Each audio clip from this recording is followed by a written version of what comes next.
والله سميع عليم.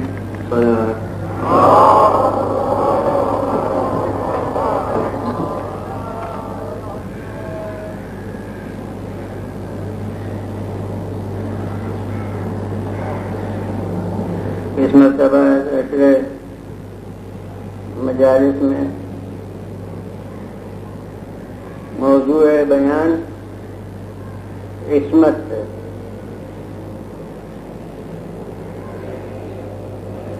اس کے لیے اس آیت کو میں نے سرنامہ کلام قرار دیا ہے جو سورہ آل عمران کی آیت 36 سے بارے میں درجہ ہوا ہے کہ یقیناً اللہ نے چنا آدم کو، نوح کو اور نسل ابراہیمی کے خاص افراد کو اور نسل عمران کے خاص افراد کو تمام جہانوں کے مقابلے میں. یہ نسلیں ہیں جن میں سے ایک دوسرے کا جز ہے اور اللہ سننے والا ہے اور جاننے والا ہے. اب آج صرف ایک لفظ کی طرف آیت کی توجہ دلانا ہے اور اس کے کیا تقاضے ہیں انہیں نمایاں کریں. عربی میں جو الفاظ آتے ہیں ان میں ایک بنیادی حروف ہوتے ہیں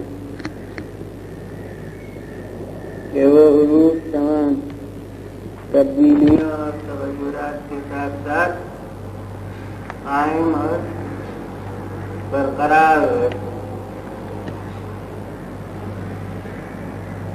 جیسے عالم اجسام میں ایک چیز وہ ہوتی ہے برابر برقرار رہتی ہے اور ایک وہ چیز ہوتی ہے جو تبدیلی پذیر ہے، اس میں تغیر ہوتا رہتا ہے اور اس کے لحاظ سے نام بدلتے رہتے ہیں. اب وہ ظاہر ہے کہ فلسفہ قدیم اور فلسفہ جدید میں اصطلاحات کا بڑا فرق ہے. تو آج کل تو یہ شعبے الگ الگ ہوئے ہیں، فلسفہ اور سائنس، مگر پرانے زمانے کے محاورے میں یہ سائنس بھی فلسفے کا جز تھا اور فلسفے کی لفظ اس سب پر حاوی تھی اور اسے علمی زبان میں حکمت بھی کہتے تھے. وہ حکمت نہیں جو معالجات سے تعلق رکھتی ہے، بلکہ وہ حکمت جو حقیقتوں کے علم سے تعلق رکھتی ہے. جیسے آج کل بھی لفظ مشترک ہے، یہی ڈاکٹر کی لفظ ہے جو طبیبی اجسام کے لیے استعمال ہوتی ہے، جو آج کل کے طریقوں سے علاج کرتے ہیں وہ بھی ڈاکٹر ہوتے ہیں، اور جو مختلف علوم و فنون کے ماہر ہوتے ہیں جس پر پی ایچ ڈی کی ڈگریاں ملتی ہیں وہ بھی ڈاکٹر ہوتے ہیں. اس طرح کے لفظی سے بہت دھوکہ ہو جاتا ہے. جامعہ ملیہ والے ڈاکٹر عابد حسین صاحب نے مجھ سے کہا، مجھ سے بتایا اپنی خودگزشت، ایک دفعہ کی رودات کا ذکر کیا کہ میں جو گیا فلاں مقام پر تو دیکھا کہ مریض جمع ہے، اس لیے کہ انہوں نے سنا تھا کہ ڈاکٹر صاحب آ رہے ہیں۔ انہوں نے بیچارے نے انہیں سمجھایا کہ بھائی میں وہ ڈاکٹر نہیں ہوں، میں ایک دوسرے شعبے کے ماہر ہونے کی حیثیت سے میرے نام کے ساتھ ڈاکٹر ہوتا ہے۔ تو وہ ڈاکٹر کی لفظ جیسے آج کل مشترک ہے، ویسے ہی حکیم کی لفظ پرانے زمانے میں مشترک تھی کہ وہ حکیم بھی ہوتے تھے جو علاج کے ماہر ہوتے تھے اور وہ حکیم بھی ہوتے تھے۔ اب بعض یہ حکماء کی لفظ جو آتی ہے قدیم، اس میں دونوں طرح کے لوگ ہیں، مثلا سقراط ہے، جالینوس ہے، یہ سب عثمانی کے بھی حکیم ہیں کہ وہ علاج کرتے تھے۔ چنانچہ آج تک جوارش جالینوسی اور اسی طرح سقراط کے کچھ ایجاد کردہ نسخے وہ دواخانوں میں یونانی کے ملتے ہیں اسی نام سے۔ تو وہ طبیب تھے، ان معنوں کے حکیم تھے، لیکن ارسطو بھی حکیم تھا۔ وہ ارسطو کو بھی بیماریوں کا علاج کرنے والا حکیم نہیں تھا۔ سقراط بھی حکیم تھا۔ سقراط تو طب کے معنی کا حکیم ہے، مگر سقراط ان معنی کا حکیم نہیں ہے، وہ تو توحید کا مبلغ تھا۔ اسی کے جرم میں اس کو جام زہر پینا پڑا، تو وہ حکیم کی لفظ اس زمانے میں مشترک تھی۔ تو اب اس زمانے کی سائنس کہہ لیجئے یا اس زمانے کے فلسفہ اور حکمت کہہ لیجئے کہ اس میں دو چیزیں تھیں، ایک حیولہ اور ایک صورت۔ اب وہ غالب صاحب نے تو حیولہ کی لفظ کو نہ جانے کس مفہوم میں استعمال کیا ہے، وہ ان کے دیوان کے شارحین جانے، لیکن یہ کہ وہ حیولہ اور صورت ان کے یہاں تھا کہ حیولہ وہ ہے جو برقرار رہتا ہے اور صورت وہ ہے جو تبدیلی بھی ظاہر ہوتی ہے، اس میں تغیرات ہوتے رہتے ہیں۔ مثلا موم ہے، اب اس موم سے آپ نے ایک طرح کی صورت بنائی لمبی، تو اس کا نام ہو گیا شمع، اور اس کے بعد گول گول اس کی صورت کر دی چھوٹی، تو اس کا نام ہو گیا گولیاں، موم کی گولی۔ اور اسی طرح سے جتنے بھی آپ اس کے صورت کے انداز بدلتے رہیے، نام بدلتے رہیں گے، مگر موم ہر حیثیت میں قائم ہے۔ وہ شمع بھی موم ہے اور وہ گولی بھی موم ہے، اور دوسری شکلیں جو اس میں پیدا کیجیے وہ بھی سب موم ہے۔ تو وہ موم جو ہے وہ تو حیولہ ہے، اس کو مادہ بھی کہتے ہیں کہ وہ اس جسم کا مادہ ہے، وہ قائم رہتا ہے، اور یہ جو جس سے نام ہوا شمع اور جس سے نام ہوا گولی، یہ ہے جناب وہ صورت۔ اس زمانے میں موم ہوتا تھا، آج کل پلاسٹک ہے۔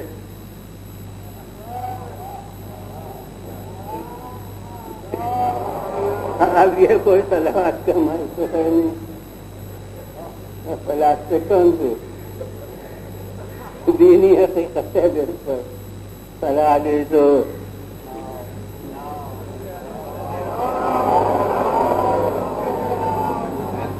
خیر یوں عبادت ہے، جس وقت بھی چاہے کیجیے، پھر بلند آواز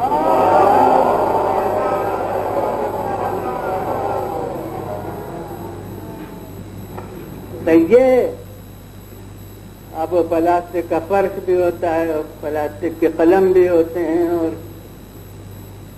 بہت ممکن ہے کہ پلاسٹک کے مکان بھی بننے لگے رہنے کے، تو وہ نام جو ہیں وہ ان صورتوں کے لحاظ سے بدلتے ہیں، اور اصل چیز جو ہے وہ قائم رہتی ہے، اور وہ ہے پلاسٹک۔ تو اسی طرح سے لفظ میں جو لفظیں ہیں ان میں ایک تو وہ ہے جو برقرار رہتا ہے، اور ایک وہ ہے جس میں تبدیلیاں ہوتی رہتی ہیں، اور ان تبدیلیوں کے لحاظ سے جیسے اس میں خاصیتیں بدلتی رہتی ہیں۔ اب وہ پلاسٹک کا قلم بنا تو اس پہ لکھنے کا کام ہونے لگا، اور پلاسٹک کا دسترخوان بنا تو وہ کھانے کے وقت پر یا میز پر بچھانے کے کام آنے لگا، اور پلاسٹک کا لباس بھی تیار ہونے لگا ہے تو وہ پہننے کے کام آنے لگا۔ تو وہ مصرف اور خاصیتیں گویا بدلتی رہتی ہیں ان صورتوں کے لحاظ سے۔ اسی طرح سے الفاظ میں کچھ اصلی حرف ہوتے ہیں کہ جو برقرار رہتے ہیں، اور جس طرح وہ اپنے لفظ کے اعتبار سے، تلفظ کے لحاظ سے، آواز جو نکلتی ہے دہن سے، اس کے لحاظ سے یکساں رہتے ہیں، بلکہ جو ان کا معنی ہو، جو ان کا مفہوم ہو، وہ بھی برقرار ہر حیثیت میں رہتا ہے۔ مثلا اس کی ہر شعبے میں مثال ہے، مثلا قاف سے لام اس کا مجموعہ قتل، تو قتل کے معنی مار ڈالنا، جان کا لے لینا۔ اب اس میں جناب بیچ میں الف ایک عدد آ گیا تو ہو گیا قتال، تو قتال کے معنی ہو گئے دوسرے کے مقابلے میں مارنے مرنے کا مقابلہ۔ اب یہ دوسرے کے مقابلے کے کا مفہوم اس الف سے پیدا ہوا جو بیچ میں آ گیا۔ اسی طرح وہ اسی الف کو لا کر، مگر وہاں تے کے بعد آیا تھا، اب قاف کے بعد آیا، اور اس کے بعد وہ زبر دے دیے سب کو، تو قاتلہ ہو گیا، تو وہ ہو گیا عربی کے لحاظ سے ماضی، یعنی اس نے جنگ کی۔ اور اسی میں جناب ایک عدد یہ شروع میں بڑھا دی اور آخر میں پیش دے دیا، یقاتلو ہو گیا، تو وہ مضارع ہو گیا کہ اس کے معنی ہے جنگ کرتا ہے۔ تو یہ صورت کی تبدیلیاں ہیں، اور وہ قاف ہوتے اور لام وہ ہر شکل میں قائم ہے۔ اب ماشاءاللہ شاعر تو مجمع میں بہت ہوں گے، تو اب شاعر میں جو اصلی حرف ہیں وہ سین، عین اور رے ہیں، جس کا مجموعہ ہوا شعر، مگر اب اسی میں بیچ میں الف آ گیا، شاعر ہو گیا، تو مانے ہوئے شعر نظم کرنے والا۔ یہ والے کا مفہوم شعر میں نہیں تھا، یہ اس الف سے آیا، پھر الف کے ساتھ آخر میں ہے شریک ہو گئی تو ہو گیا مشاعرہ۔ اب یہ کیا ہو گیا؟ مل جل کر ایک دوسرے کو شعر سنانا اور سننا، مگر وہی شعر، یعنی وہ جز محفوظ ہے، یہ نہیں کہ مشاعرے کے معنی ہو تلوار لے کے ایک دوسرے کو مارنا۔ وہ چاہے آج کل کے دور تمدن میں مشاعروں میں یہ بھی ہونے لگا ہو کبھی، مگر وہ جز مشاعرہ نہیں ہے، وہ استاد طبیعت ہے۔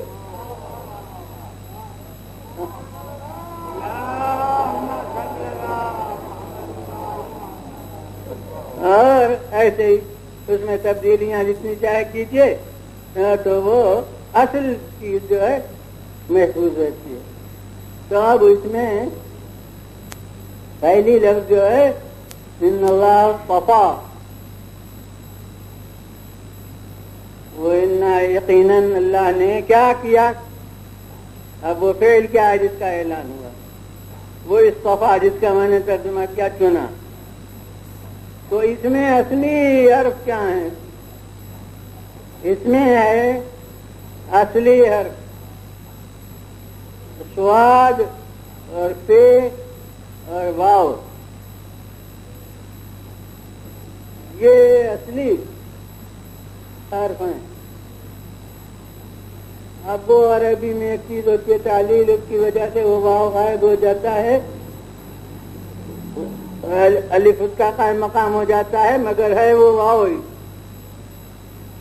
تو یہ سواد حرف اور واو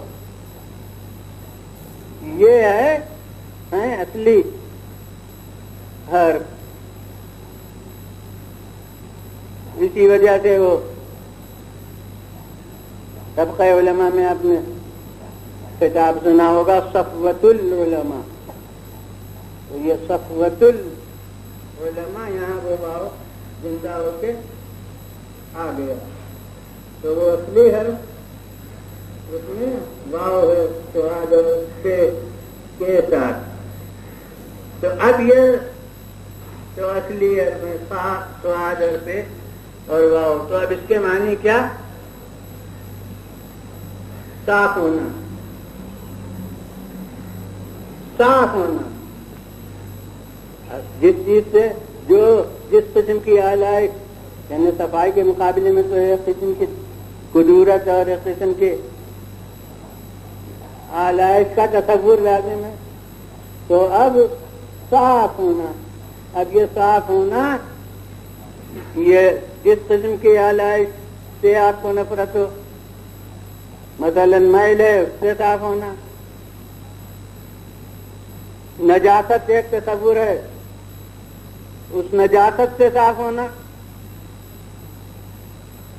اب گناہ اگر آلودگی ہے تو گناہ سے صاف ہونا. تو بہرحال یہ صاف ہونا یہ اس کے اصلی حرفوں میں خصوصیت مضمر ہے. یہ تو ہے مادہ لفظ، جیسے جسم میں ان کے محاورے میں حیولہ ہوتا تھا، اس طرح یہ اس لفظ کا حیولہ ہے. اب اس کے ساتھ جتنے تغیرات ہوں جو اس کے مفہوم ہے وہ تو محفوظ رہے گا. یعنی وہ صفائی رہے گی، اس کے ساتھ قدورت نہیں ہو سکتی.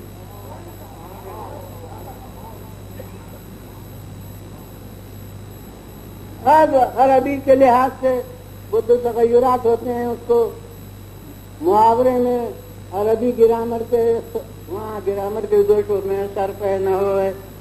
تو یہ صرف سے متعلق ہے کہ وہ باب ہوتے ہیں، یعنی تبدیلیوں کے ساتھ اس کے مصدر جو ہے اس میں جو تغیر ہوتے ہیں تو کہتے ہیں یہ فلاں باب ہے اور یہ فلاں باب ہے.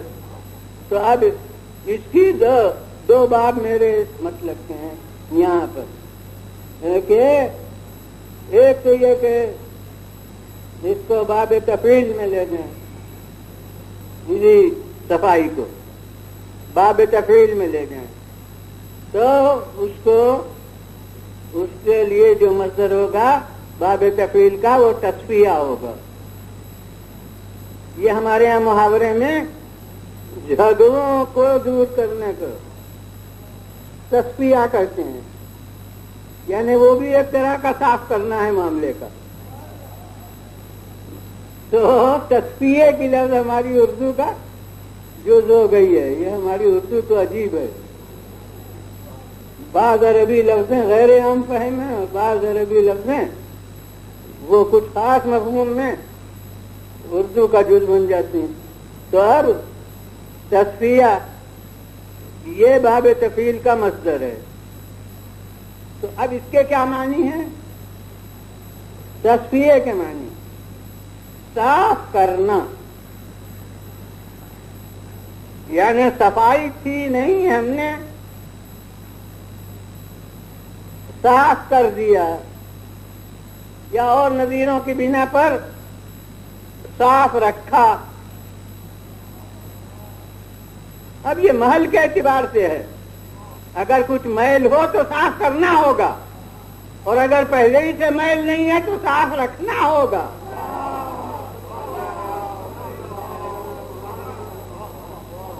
یہ اس لیے کہ یہی مصدر کا اتباع آئے قرآن میں تطہیر کے عنوان سے آیا ہے۔ تو تطہیر کے معنی دنیا والے وہ کہتے ہیں پاک کرنا، اور میں کہتا ہوں پاک رکھنا۔ تو اس کا تصفیہ کیوں کرو؟ اب وہی تصفیہ کی لفظ یاد ہے مجھے کہ اس کا تصفیہ کیوں؟ میں کہتا ہوں کہ اس کا تصفیہ یہ ہے کہ یہ دیکھیے کہ کن فردوں کے بارے میں ہے۔ اگر آپ ایسی فردوں کے بارے میں اسے سمجھتے ہیں جن میں کچھ ہے تو میں بھی متفق ہوں کہ پھر معنی ہوں گے پاک کرنا، اور اگر ایسی فردوں کے بارے میں جس میں کبھی کچھ نہیں تھا تو معنی ہوں گے پاک رکھنا۔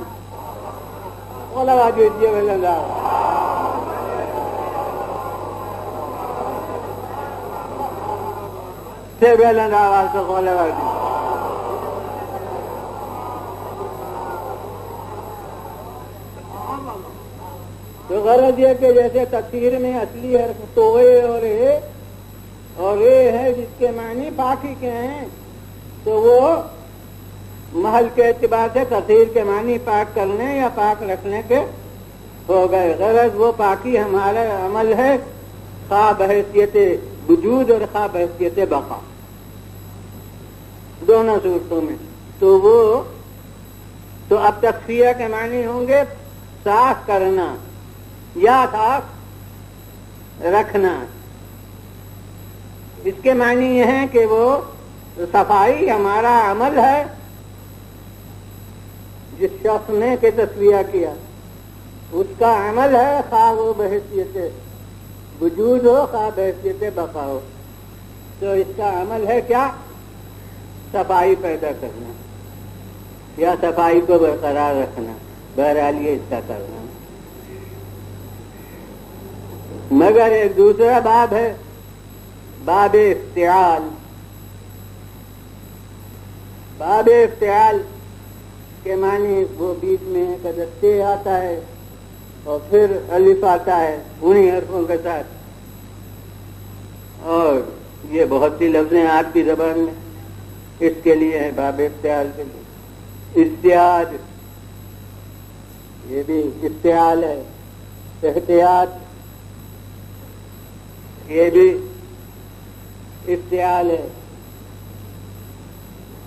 اب یہی سے کبھی توئے ہو جاتا ہے وہ حرفوں کے لحاظ سے، جب اس کے قبل میں کوئی ویسا حرف ہو جو مناسب ہے تو وہی سے توئے ہو جاتا ہے، جیسے اضطراب۔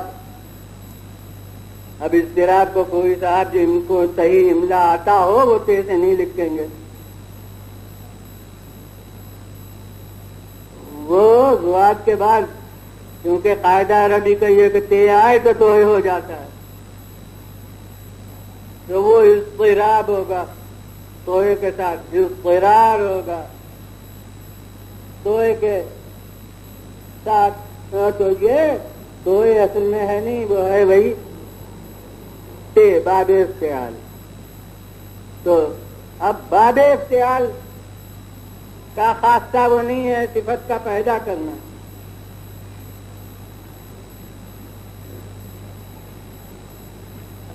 جب صفائی باب تفعیل میں جاتی تو معنی ہوتے تصفیہ، اور جب باب افتعال میں گئی، اور قرآن کی آیت میں یوں ہی ہے کہ ان اللہ صفا، اگر باب تفعیل ہوتا تو یہ ہوتا کہ ان اللہ صفا، تصفیہ کا فعل ہوتا ہے صفا، سواد اور یہ ویسی جو الف بولی جاتی ہے الف مقصورہ وہ کہلاتا ہے. تو صفا ہوتا. تب کیا معنی ہوتے کہ اللہ نے صاف کیا.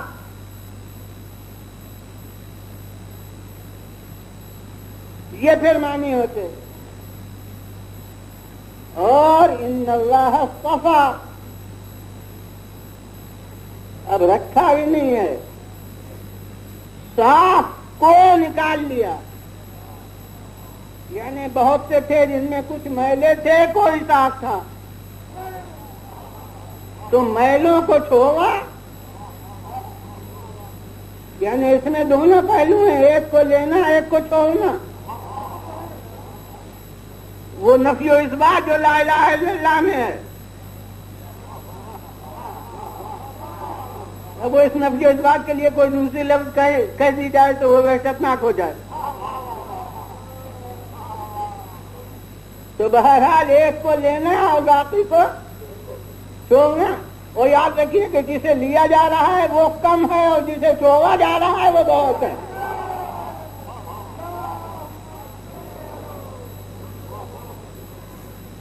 تو ان اللہ صفا یہ نہیں کہا جا رہا ہے کہ اللہ نے صاف کیا، بلکہ یہاں صاف رکھا بھی نہیں کہا جا رہا ہے، بلکہ یہ کہا جا رہا ہے کہ اللہ نے صاف کو لے لیا. اب اس صفا کے ہم معنی بہت سے الفاظ قرآن میں ہیں.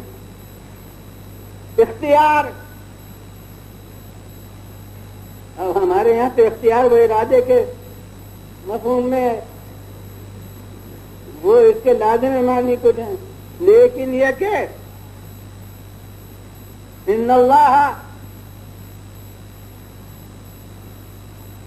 یخلق ما یشاء و یختار. اللہ جسے جو چاہتا ہے پیدا کرتا ہے اور جو چاہتا ہے اسے منتخب کرتا ہے.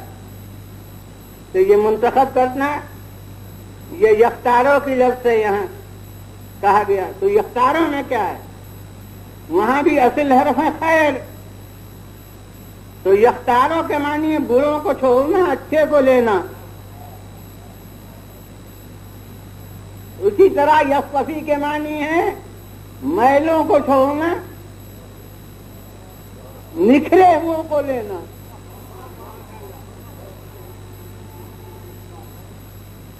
اختیار کے معنی ہے بروں کو چھوڑنا، اچھوں کو لینا، میلوں کو چھوڑنا. وہ سب لازم ملزوم ہے.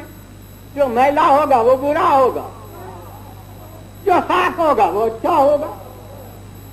تو لفظیں الگ الگ ہیں، معنی در حقیقت مفہوم دونوں کا ایک ہے. تو یہ اختیار بھی ہے خیر کو لینا. اب یہ ایک لفظ قرآن مجید کی ہے یصطفی، اور اسی کا ماضی یہاں ان اللہ اصطفیٰ. اللہ نے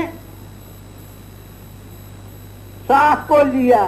اب اسی کو بنظر اختصار ہم ترجمہ کرتے ہیں اللہ نے چنا. چننے میں وہی بات ہے. بہت سے سنگریزے تھے، ان میں سے آپ نے موتی کو چنا. تو آپ نے اسے موتی بنایا نہیں،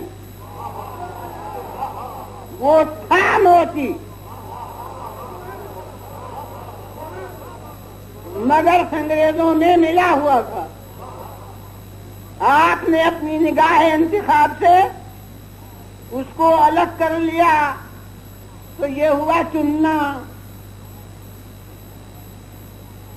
یعنی چننے کے معنی صفت کا پیدا کرنا نہیں ہوتا، بلکہ صاحب صفت کا لینا ہوتا ہے. تو اس ایک لفظ قرآنی میں ایک علم کلام کی بہت سی بحث کا تصفیہ ہو جاتا ہے. وہ بحث بہت بڑی یہ ہے کہ اللہ جب رسول بناتا ہے کسی کو، نبی بناتا ہے کسی کو، تو چونکہ اس نے نبی بنا دیا، رسول بنا دیا، تو اب وہ معصوم ہو گیا. یہ ایک بہت بڑی اکثریت کا یہ تصور ہے.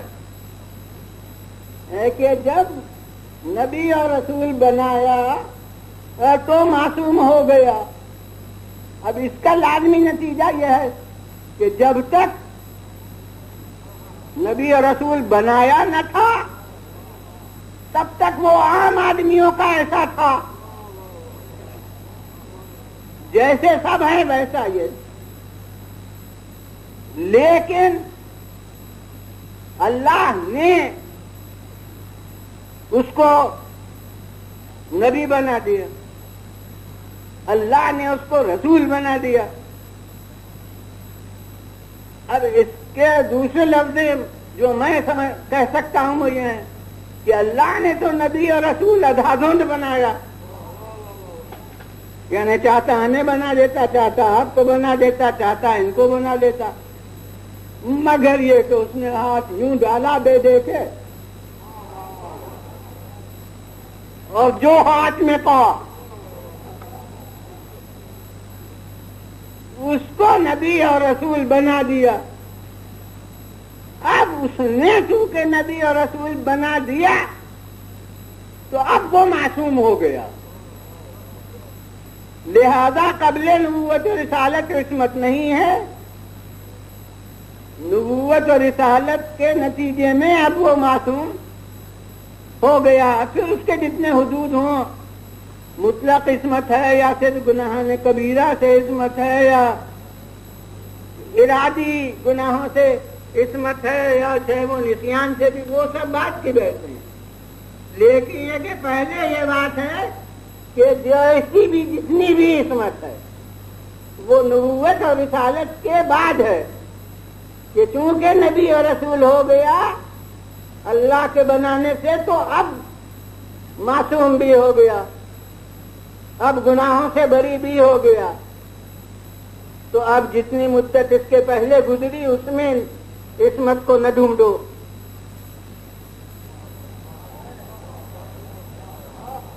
تو میں کہتا ہوں کہ اگر یہ اللہ کے نزدیک نقطۂ نظر صحیح ہوتا تو وہ پھر کہتا کہ اللہ صاف کرتا ہے. اللہ نے صاف کر دیا آدم کو، نوح کو، آل ابراہیم کو، آل عمران کو، یعنی اس نے نبوت و رسالت دے کے گناہوں کی آلائشوں سے بری کر دیا. مگر وہ متکلم قرآنی جس کی فصاحت و بلاغت حد اعجاز پر ہے، وہ یہاں لفظ صفا استعمال نہیں کرتی کہ اس نے صاف کیا، وہ لفظ صفا انتخاب کرتی ہے. وہ کہتی ہے ان اللہ صفا، یعنی اللہ نے ان افراد کو صاف دیکھ کے صلوات بھیجیے بولے نا، پھر بولے نا آواز سے صلوات بھیجیے.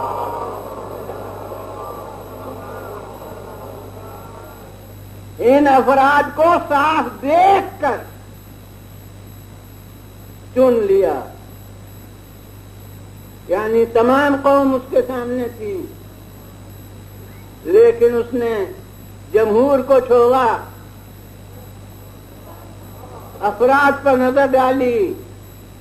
افراد میں جن جن میں کچھ آلائش تھی ان کو چھوڑا، جو آلائش سے پاک تھے، جو آلودگی سے صاف تھے، جن میں کسی قسم کا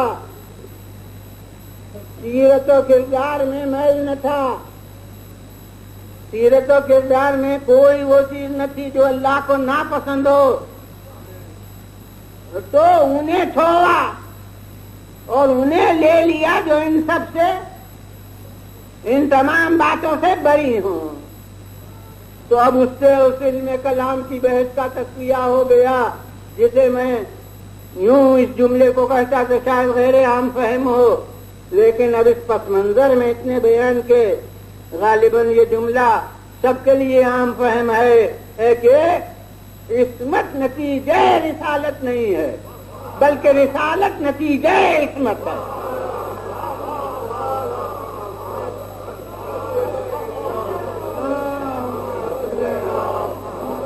لگا دیجیے بلند آواز, پھر بلند آواز سے لگا.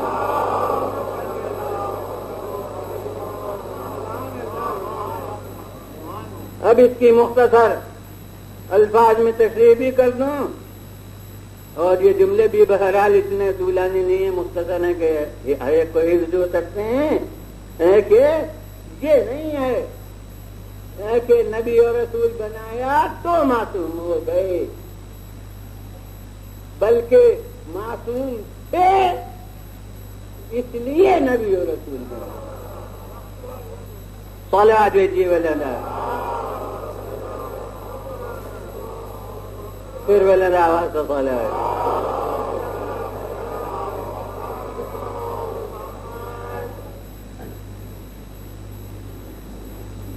مگر ہمارا علم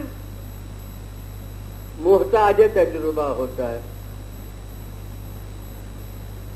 یعنی ہمیں کچھ عرصے تک ساتھ رہ کے میل جول کر کے آزمائشیں کر کے یہ دیکھنے کی ضرورت ہے کہ یہ صاف ہے یا نہیں.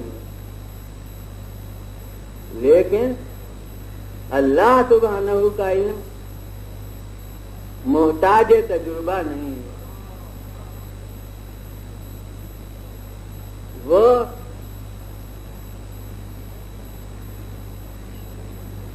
ازل سے مستقبل کے ہر نقطے کو دیکھ رہا ہے. ہم چونکہ خود دائرہ زمانہ میں اسیر ہیں,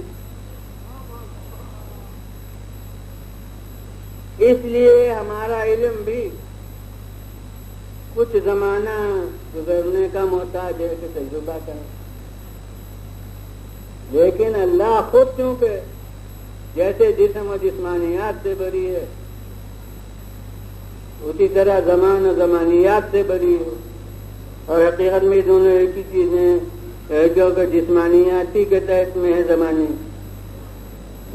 پابند زمانہ ہونا. تو چونکہ جسمانیات سے بری ہے لہذا زمانے سے بری ہے. تو جب زمانے کے حدود میں وہ خود گرفتار نہیں ہے, وہ خود اسیر نہیں ہے, تو اس بنا کے اوپر اس کا علم بھی محتاج وقت گزرنے کا اور تجربہ کرنے کا نہیں ہے. نتیجہ دونوں میں کیا ہے, اس میں بڑا فرق ہو جائے گا. اگر ہم محتاج تجربہ ہیں تو کچھ عرصے تک دیکھیں گے کہ یہ صاف شفاف ہے یا نہیں, اس میں کچھ میل ہے یا نہیں, تو اتنے دن تک ہم نہیں چنیں گے.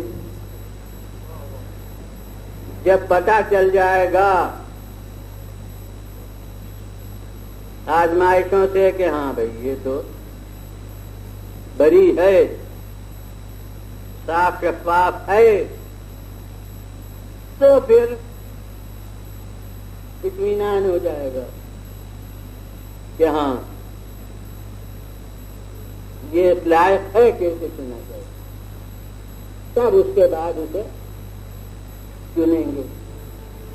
میرے یہاں یہ ہوگا اس لیے کہ میرا علم محتاج تجربہ,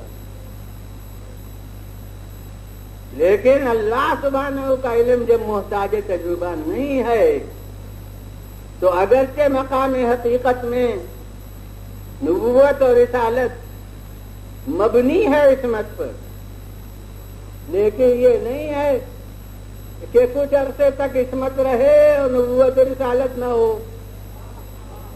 جب اللہ سے سمجھ لے کہ ہے تب وہ تاج نبوت پہنا ہے, نہیں جبکہ اس کی ذات ازلی ہے تو اس کا علم بھی حدود زمانہ کا پابند نہیں ہے. لہذا ازل سے وہ جانتا ہے کہ کون معصوم ہے اور کان معصوم نہیں ہے، لہذا کتنے لاکھ برس گزرنے کے بعد بھی جو معصوم ہو اس کی عصمت دنیا کے سامنے اس وقت آئے گی، لیکن خدا کا علم ازل میں دیکھ رہا ہے کہ وہ معصوم ہے، لہذا وہ اسی وقت آج نبوت پہنا دے گا، اسی وقت آج رسالت پہنا دے گا۔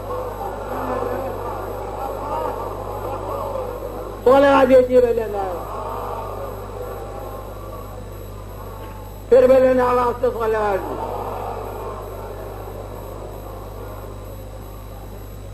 اور اسے افضل المرسلین، انہوں نے ان الفاظ میں ہمیں بتایا کہ کنت نبیا وآدم بین الماء والطین، میں اس وقت بھی نبی تھا جب آدم کا پتلا آب و گل میں تھا، اور اسے ممکن ہے شان رسالت کے ذیل میں 1 سال میں وہاں جہاں یہ موضوع تھا اس میں عرض کر چکا ہوں گا، ہو سکتا ہے کہ عرض کیا ہو کہ حضور والا اس وقت بھی نبی تھا، نبی ہوا نہیں، یعنی آغاز رسالت اب بھی ہمیں نہیں معلوم ہوا۔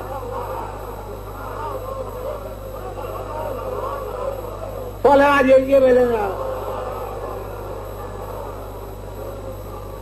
پھر میں نے آواز سے اب یہ ذکر پیغمبر خدا صلی اللہ علیہ وآلہ وسلم ہے، تو حضور یہ مثال کے طور پر میں پیش یوں کیا کرتا ہوں، اور مثال پست ہے مگر مثال تو پست ہوتی ہے۔ خالق نے اپنے نور کی مثال لالٹین کی دے دی، اور لالٹین میں بلب لگاؤ اور فرض کیجیے کہ وہ بڑی بجلی ہو، تو کیا یہ اس نور کے برابر ہو گئے؟ مگر وہی ہمارا ذہن تو ناقص تک پہنچ کے پھر رہنمائی حاصل کرتا ہے کامل کے نقطے کے تصور۔ یہ بلند آواز پھر بلند آواز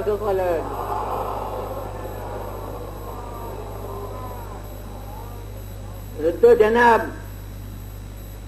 ماشاء اللہ مجمع میں بڑے بوڑھے افراد بھی، جنہیں میں بھی اپنی زبان میں بڑا بوڑھا کر سکتا ہوں، ورنہ آج کل تو بچے بھی بوڑھے ہو جاتے ہیں جنہیں میں بچے ہی سمجھتا ہوں، لیکن بڑے بوڑھے ہوں وہ اس کی ذاتی طور سے مشاہدے سے قدر کرتے ہوں گے، قدر کر سکتے ہیں کہ اب تو جناب نوٹ بکیں ہو گئی ہیں، اور بچہ پیدا ہوتا ہے تو وہ تاریخ ہجری عیسوی سب، بلکہ ہجری تو کم عیسوی زیادہ، وہ فوراً نوٹ کر لی جاتی ہے، مگر پرانے زمانے میں یہ نوٹ بکیں وغیرہ یہ کہاں ہوتی تھی؟ ہمارے دور کے بھی پہلے کی جو بات ہو اس میں کہاں یہ سب ہوتا تھا؟ تو اس لیے کوئی کبیر السن بزرگوار یہ ہوتے، آپ کا ذکر نہیں، میرے بچپن میں ہوتے کوئی ضعیف العمر بہت بزرگوار، بشرطے کہ اپنے بزرگی کے اظہار سے شرماتے نہ ہوں۔ کچھ لوگوں کو عمر چھپانے کا ذوق ہوتا ہے، گویا وہ بزرگی کو قطرے شان سمجھتے ہیں، نہیں بزرگی کو مائے فخر سمجھتے ہوں سب۔ ان سے پوچھتے کہ جناب والا آپ کی عمر شریف کیا ہے؟ تو اب تو بڑی پرانی بات ہو گئی، میرے بچپنے بلکہ نوجوانی کے حدود تک ایسے افراد موجود تھے کہ جو اب اس وقت بتاتے کہ بھائی صحیح طور سے تو ہم بتا نہیں سکتے، نوٹ بک تو ہوتی نہیں تھی، بتا نہیں سکتے صحیح طریقے پر کہ ہماری عمر کیا ہے، مگر میاں بیٹے یہ سمجھ لو کہ غزل سن 57 میں، یہ تو سیاست کے تبدیلیاں ہوتی ہیں کہ کسی وقت جو غدر کہلاتی تھی وہ اب جہاد آزادی ہے۔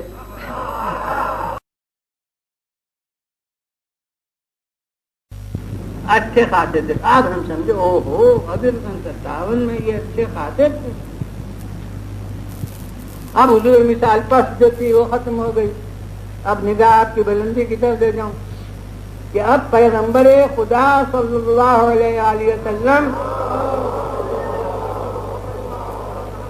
ہمیں اور آپ کو اپنی نبوت کی قدامت بتانا چاہتے ہیں تو کیوں کر بتائیں.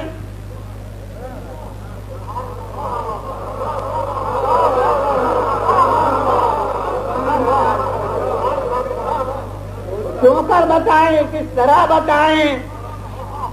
ارے اس وقت کے مسافت واقعات کا کوئی سنگ میل بھی تو ہمارے سامنے نہیں ہے.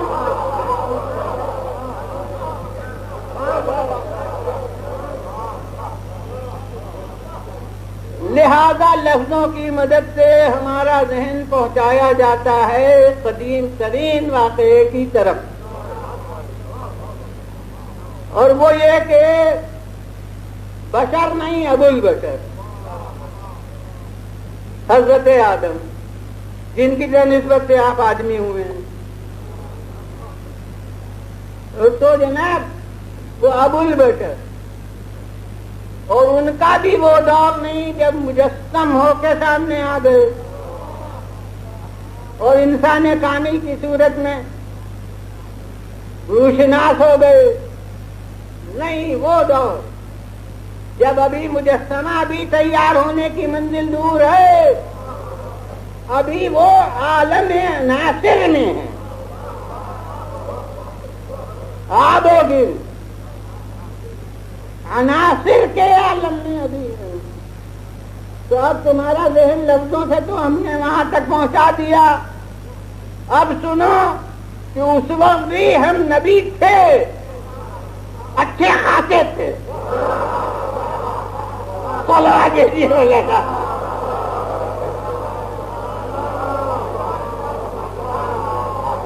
پھر والے آواز تو بولا.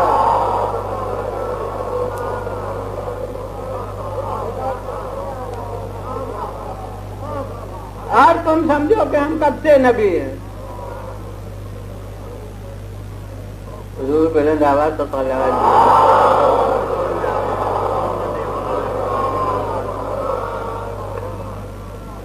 تو اس وقت بھی ہم نبی تھے. اور اب دنیا والے سوچا کریں کہ 40 برس کی عمر میں نبی ہوئے, 40 برس کی عمر میں رسول ہوئے. وہ تو یہ فرما رہے ہیں کہ میں اس وقت بھی نبی تھا. اس نے تو تاج نبوت اس وقت پہنا دیا کیونکہ اس کا علم محتاج تجربہ نہیں. لیکن دنیا وہ جس سے نبوت کو منوانا ہے اس کا علم محتاج تجربہ ہے. لہذا 40 برس تک تجربہ کرائے گا.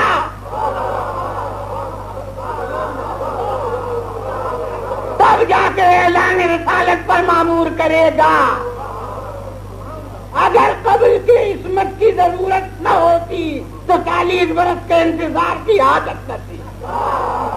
پلوا دیجیے بولے جاؤ. پھر بلند آواز سے بولا.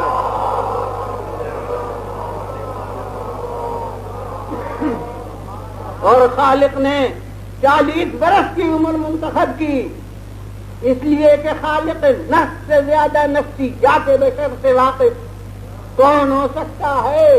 کیونکہ 40 برس کے قبل کی عمر تغیرات و تلونات کا دور ہوتا ہے.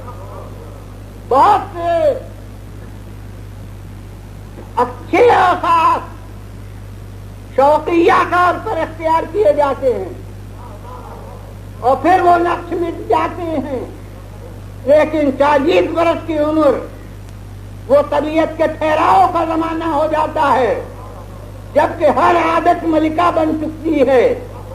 اب خالق نے 40 برس کی عمر میں دعویٰ رسالت کرایا کہ دیکھو 40 برس تک تمہاری آنکھوں کے سامنے جو کاٹ باز رہا،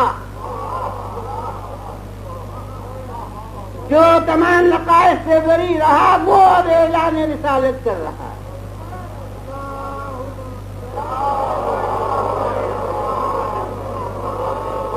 صلوات بھیجیے اللہ۔ اور میرے نزدیک تو اخلاق رسول کا ہر گوشہ بے نظیر تھا، یعنی حلیم بھی ان سے بڑھ کے کوئی نہ تھا، سخی بھی ان سے بڑھ کے کوئی نہ تھا، صابر بھی ان سے بڑھ کے کوئی نہ تھا، مگر 2 صفتیں اتنی نمایاں ہوئی کہ انہوں نے لقب کی حیثیت اختیار کر دی، ایک صادق اور ایک امین۔ حلیم تھے مگر حلیم وصف رہا، لقب نہیں ہوا، صابر تھے مگر صابر وصف رہا، لقب نہیں ہوا۔ لیکن یہ 2 پہلو اتنے نمایاں ہوئے ہیں کہ لقب ہو گیا، نام کی جگہ پر بولا جانے لگا۔ دور سے آ رہے ہوں تو لوگ نام نہیں لیں گے، کہیں گے صادق آ رہا ہے، کہیں گے امین آ رہا ہے۔ یہ 2 صفتیں آخر اتنی نمایاں کیوں ہوئی؟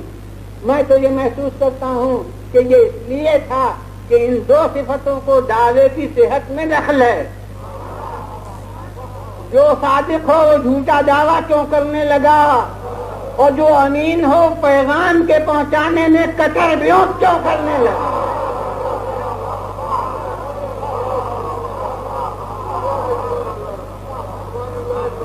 صادق کہنے کے معنی یہ ہیں کہ جو پیغام آپ کے سپرد کیا جائے وہ بلا کم و کاست ہم تک پہنچے گا، اور جو صادق کہنے کے معنی ہے کہ جو دعویٰ آپ کریں وہ صحیح ہے۔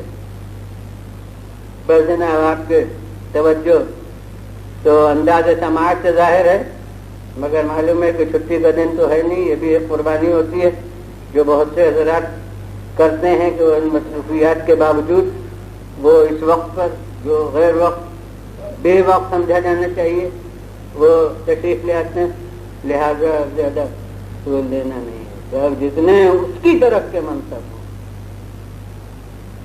وہ سب اس کے علم سے وابستہ ہوں گے، اور اس کے لیے وہ چنے گا، اور چننے کے معنی یہ ہوں گے کہ اس کی ذات بجائے خود کوئی امتیاز خاص رکھتی ہے، اور جیسا اس کی طرف کا منصب ہو۔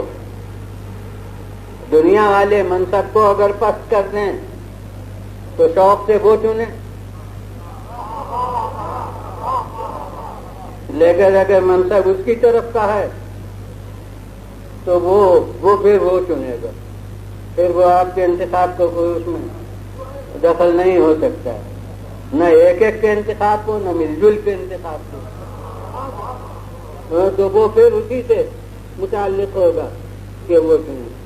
اب ہمارے نزدیک جو جو اس کی طرف کے چیزیں ہیں وہ سب اس کی چنی ہوئی ہیں،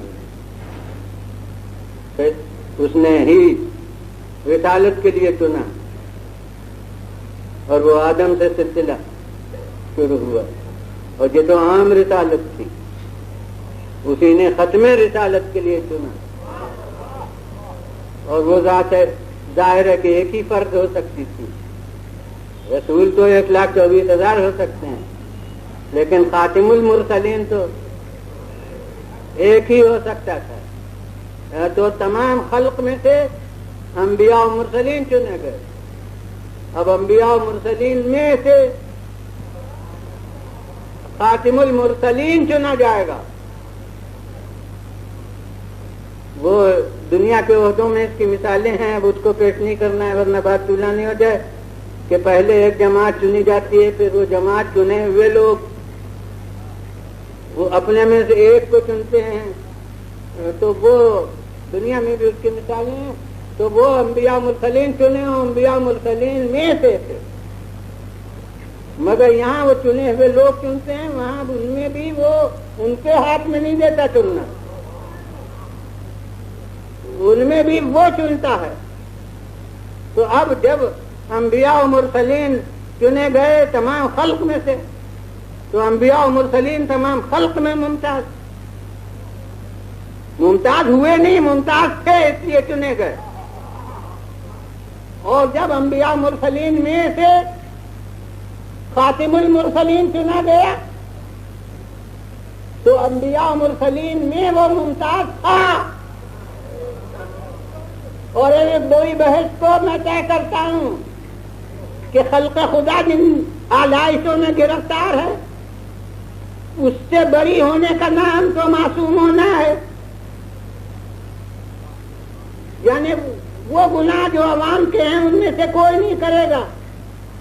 اور اب انبیاء مرسلین میں جب ایک کو منتخب کر رہا ہے تو ان گناہوں سے تو وہ سب بری تھے، مگر اب اس ختم المرسلین کے معیار کردار سے جتنا ہٹا ہوا ہو اتنا کر کے اولا ہوگا. صلوات بھیجیے بلند آواز.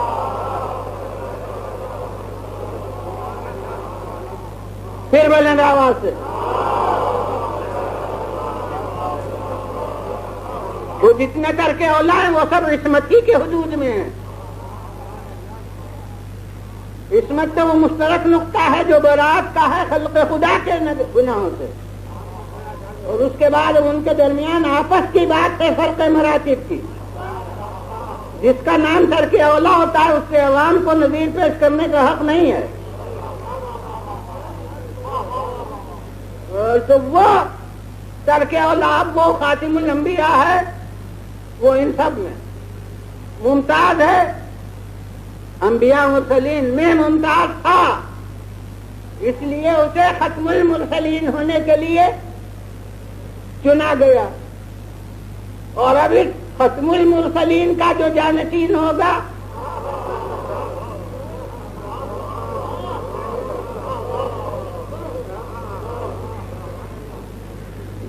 وہ پھر وہی چنے گا. اس کے لیے کوئی مجھے منطق و فلسفے کی دلیل کی ضرورت نہیں ہے. میں کہتا ہوں دنیا کے عہدے جج کا انتخاب جس کے ہاتھ میں ہے، ایک دن کے لیے بھی اس جج کا جانشین ہو تو کیا اس کو جتنے مقدمے والے ہیں سب مل کے منتخب کر لیں گے؟ ارے بھائی جو جج کا منتخب کرنے والا ہوگا وہی اس کے جانشین کا بھی منتخب کرے گا.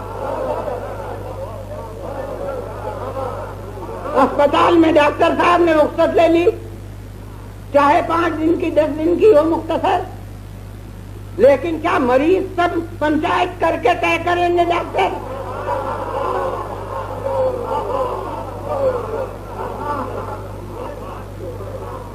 اب جس نے اصل کو منتخب کیا تھا وہی اس کے جانشین کو مقرر کرے گا، اور جس معیار پر اسے منتخب کیا تھا اسی معیار پر اسے منتخب کرے گا. اور اب ایک بڑی حقیقت کو پھر ایک جملے میں عرض کر دوں کہ حضور والا اب ختم المرسلین کا جانشین وہ ڈھونڈتا ہے تو ختم المرسلین کے معیار کو سامنے رکھ کے جانشین ڈھونڈے گا.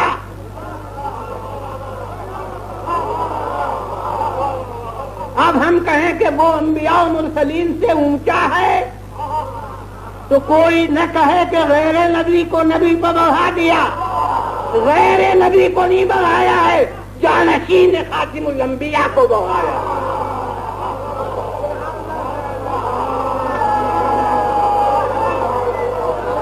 صلوات بھیجیے بولنا.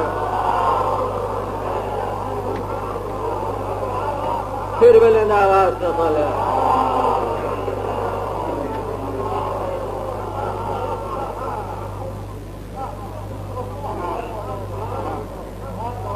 اور بظاہر تو میں منزل سے بہت دور ہوں، مگر حقیقت میں میرے لیے فاصلہ فضائل و مصائب کا کوئی کبھی دشوار گزار نہیں ہوتا. تو حضور نبوت کے لیے اس نے منتخب کیا، رسالت کے لیے اس نے منتخب کیا، خاتم المرسلین کے لیے اس نے منتخب کیا، اور حضور والا اس خاتم المرسلین کے جانشین کو اس نے منتخب کیا. اور خاتم الشہداء کی منزل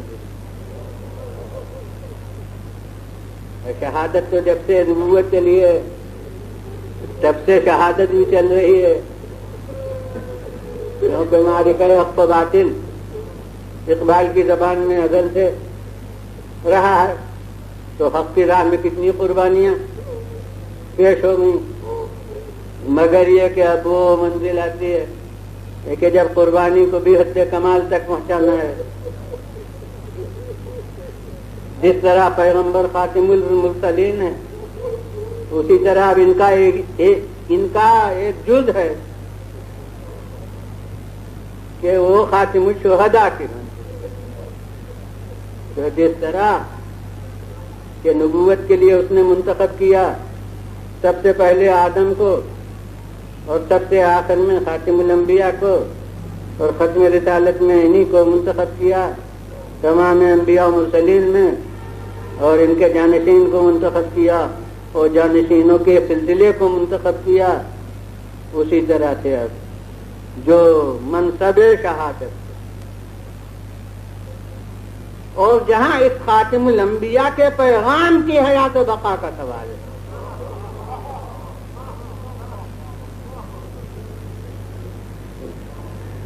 وہ از خود کوئی سوار ہو جائے تو ہو سکتا ہے کہ اس کی صلاحیتوں میں غلطی ثابت ہو۔ آدمی کو خود اپنے بھی متعلق بھی صحیح فیصلہ کرنا مشکل ہے کہ میں کہاں تک ثابت قدم رہوں گا، لہذا جس نے نبوت کو منتخب کیا، جس نے پیغام کے پہنچانے کو منتخب کیا، وہی پیغام کی بقا کا سامان کرنے والے کو منتخب کرے گا، اور اگر اس نے منتخب نہ کیا ہوتا تو وقت ولادت سے اس نے اطلاع کیوں دی ہوتی؟ وہ کارنامہ شہادت ہوگا سن 61 میں، مگر جس وقت کے بچہ دنیا میں آیا اور رسول کی گود میں لا کر دیا گیا، اسی وقت میں رسول کی آنکھوں سے آنسو جاری ہو گئے۔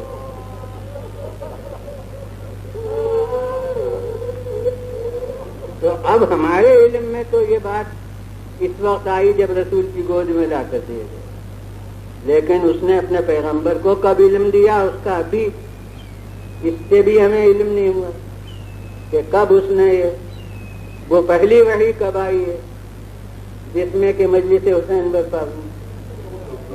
اب ہمارے مشاہدے میں اس وقت پہلی مجلس برپا ہوئی ہے جب حسین آغوش رسول میں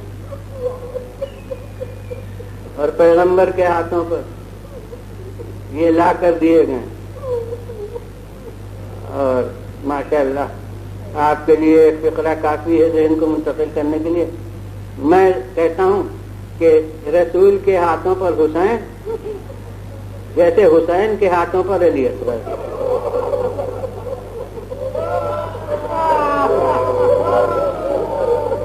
ماشاءاللہ، اجرکم علی اللہ۔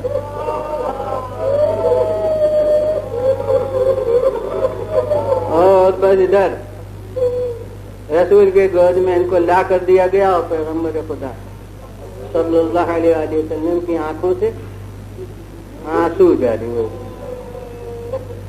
گریہ فرمانے لگا۔ اب مجھے معلوم ہے کہ دنیا میں اسی گریے پر طرح طرح کے منطقی فلسفی اسلحہ استعمال کیے جاتے ہیں، تو دنیا کہتی ہے کہ زندہ جاوید کو کیوں روکتے ہو؟ میں کہتا ہوں ہم سے پوچھیے گا بعد کو، اس وقت رسول سے پوچھ لیجئے کہ زندہ کو کیوں رو رہے ہیں۔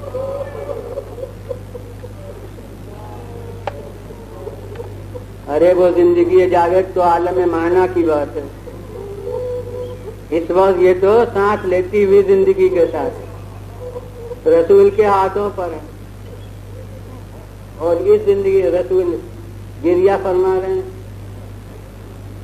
تو اگر رسول کو اس زندگی میں رونے کا حق تھا تو ہمیں اس زندگی میں رونے کا حق۔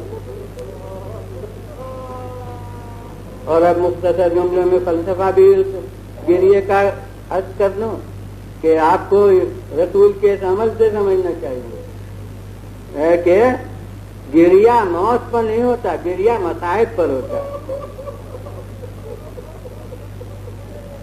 اس لیے وہ مصائب کی یاد اس وقت کی زندگی میں آئے تو محل گریہ ہے، اور اس وقت کی زندگی میں آئے ان مصائب کی یاد تو محل گریہ ہے۔ ہاں اہل عزا بس اب آج تو پہلی محرم،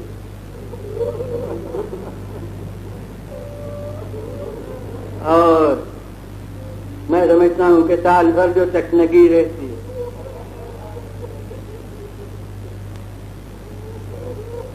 اس تشنگی کو دور کرنے کا یہ زمانہ ہی ہو تو سال بھر بحمدللہ مجلسیں ہوتی ہیں اور آپ گریہ کرتے ہیں، مگر جیسے یوں روزے رکھے جاتے ہیں سال میں کتنے، مگر کیا وہ بات ہوتی ہے جو ماہ رمضان کے روزے میں ہوتی ہے؟ ہر شے کی ایک بہار ہوتی ہے، جیسے عبادت کی بہار ماہ رمضان، ویسے ماتم میں ہوتا ہے ان کی بہار ماہ محرم، اور محرم میں بھی یوں تو ایام عزا عاشر الاول تک رہتے ہیں، لیکن یہ کہ جو بات اس عشرے کی ہوتی ہے وہ پھر محرم ہی کے دوسری مجلسوں میں نہیں ہوتی۔ تو اب آج تو پہلی محرم ہو گئی، ہمارے یہاں لکھنؤ وغیرہ میں تو 30 ذی الحجہ سے عموماً عشرہ شروع ہو جاتا ہے، مگر یہاں پہلی محرم سے ہوتا ہے۔ تو بہرحال آج محرم کی پہلی تاریخ ہو گئی، اس کے معنی یہ ہیں کہ تشنگی حسین کی یاد کا موقع آ گیا، اور اپنی تشنگی اشک کو بجھانے کا موقع آ گیا، اور میں کہتا ہوں کہ یہ ہم ہی پیاسے آنسوؤں کے نہیں ہیں۔ 7ویں محرم سے جن پر پانی بند ہوا تھا، اور میرے خیال میں تو اس کے بعد بھی ایسا پانی نہیں ملا کہ پیاس بجھ جائے، لیکن ان سے بھی جب پوچھا گیا کہ کیا چاہتے ہو تو انہوں نے یہ نہیں کہا کہ پانی ہمارے لیے بھیج دو، یہ کہا کہ ہم تو حسین کو روئے نہیں۔